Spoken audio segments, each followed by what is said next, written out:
Mashabiki wa Simba wanachekelea hatua ya mchezo dhidi ya Yanga kuahirishwa. Wanawatambia wenzao wa Yanga kwamba mechi itapangwa, mtapigiwa simu moja tu kutoka juu na mtacheza. Lakini wasichokijua ni kwamba wananchi hawatanii na wamejipanga kwa vita mpya, wakikubali kutumia shilingi milioni 121 kuitafuta haki FIFA.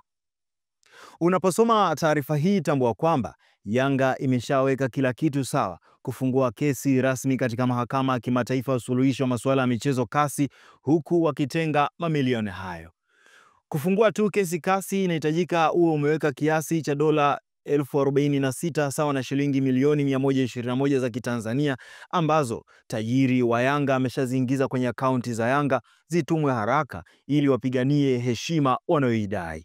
Mwanaspoti limepenyezewa kuna juhudi zimekuwa zikifanywa ili kuirudisha Yanga mezani kwa mazungumzo, lakini mabosi wa klabu hiyo wanavimbia vikao wakihofia msimamo wa mashabiki wao ambao hawataki kusikia suluhu yoyote mezani na bodi ya ligi pamoja na shirikisho la soka TFF. Msimamo huo wa mashabiki umeonyeshwa hadharani juzi wakati klabu hiyo ilipotuma salamu za pongezi kwa rais wa TFF pamoja na Sekafa Wallace Karia walipompongeza kwa hatua ya kushinda kuwa mjumbe wa kamati ya utendaji ya shirikisho la soka Afrika CAF. Baada ya salamu hizo zilizotumwa katika mtandao wa Instagram, mashabiki wa timu hiyo walikuwa wakali, walitoa lugha kali na kuifanya Yanga kuondoa salamu hizo kwa ajili ya kuheshimu msimamo wa mashabiki na wapenzi wa timu hiyo waliochukizwa kwa dabi ya Kariakoo kuahirishwa kiutata Machi 8 mwaka 2025.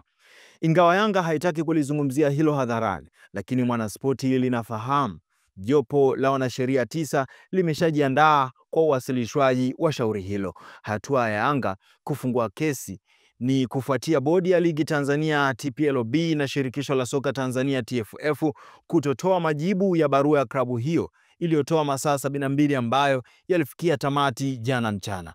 Yanga inapinga hatua ya bodi ya ligi kuahirisha mchezo dhidi ya Simba uliotakiwa kuchezwa Machi 8 kwenye uwanja wa Benjamin Mkapa jijini Dar es Salaam bila kuzingatia kanuni zinazosimamia ligi.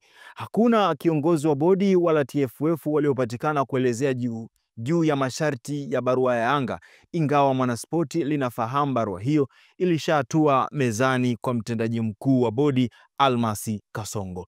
Endelea kufuatilia Mwananchi Digital kwa ajili ya taarifa nyingine nyingi zaidi. Mimi ni Jesse Tunuka wa Mwananchi Digital.